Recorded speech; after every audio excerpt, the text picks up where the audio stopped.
How did we get from scattered villages to the massive, complex cities we live in today? What happened to transform a small settlement into a global civilization? For most of our history, everyone on Earth had the same full-time job. You spent every waking hour finding or growing enough food just to survive the day. There was no time to build anything else. This image shows how that changed. Notice the dry, brown mountains in the distance and the thick ribbon of green crops right by the water. Settling in river valleys like this made farming so productive that people finally had more than enough to eat. They reached a point where they had piles of grain left over after everyone was full. They had an agricultural surplus, a reserve of food, meaning they didn't live harvest to mouth anymore. That extra grain changed the course of history. It meant that for the first time, humans could stop thinking about their next meal and start thinking about what else they could build. Think of that extra basket of grain as a domino. When it tips, it starts a chain reaction that builds a world. Here is the simple math behind it.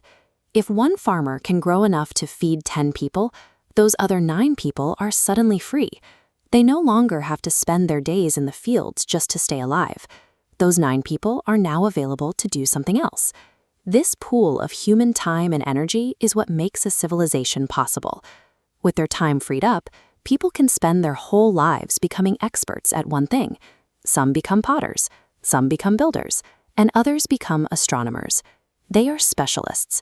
Humans have always had art and culture, but having a city full of specialists working together takes a high level of planning and organization. We see this clearly in Mesopotamia, a region in what is now modern-day Iraq. Look at the size of this cigarette. To build these massive brick steps on such a flat landscape, you needed a giant, dedicated workforce of builders who were fed by that agricultural surplus. When these specialists and their grand buildings are clustered together, you get the first true urban centers, the world's first cities. Specialists don't just make enough for themselves, they make an abundance of high-quality goods. Eventually, they look to exchange what they have with people in other regions. We can see this in the Indus Valley, home to the Harappan civilization. This is the excavated city of Mohenjo-Daro. Notice the perfectly straight streets and the uniform size of the bricks. This was a society built on highly organized, standardized plans.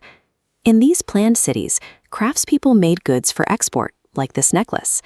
These carnelian beads were shaped and drilled with incredible precision by specialists who spent years perfecting their craft. To ship these beads long distances, merchants needed to mark their property. These square Harappan seals featured detailed animal carvings and a script that helped identify the owner across hundreds of miles. These trade networks connect solitary cities, turning them into part of a much larger, expanding economy. But as trade grows, it creates a massive logistical problem.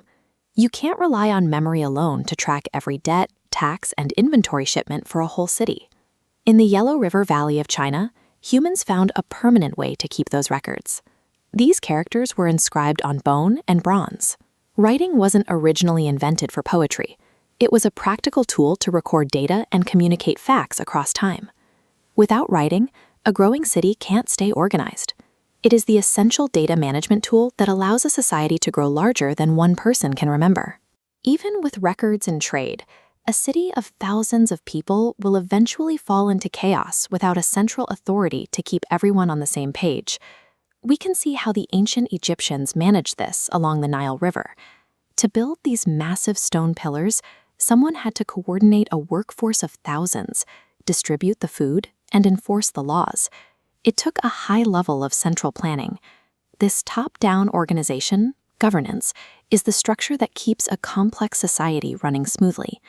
This pattern played out in 4 major river valleys: the Tigris, Euphrates, Nile, Indus, and Yellow rivers.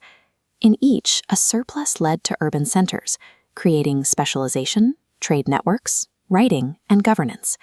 This chain reaction follows a predictable logic. Each part depends on what came before it. Those ancient grids laid out the plans for the world we live in now. You can attend school or pursue a career today because somewhere a farmer is still producing a surplus that supports your time. That extra grain from the riverbank made everything else possible. It provided the foundation for our cities, our jobs, and our lives.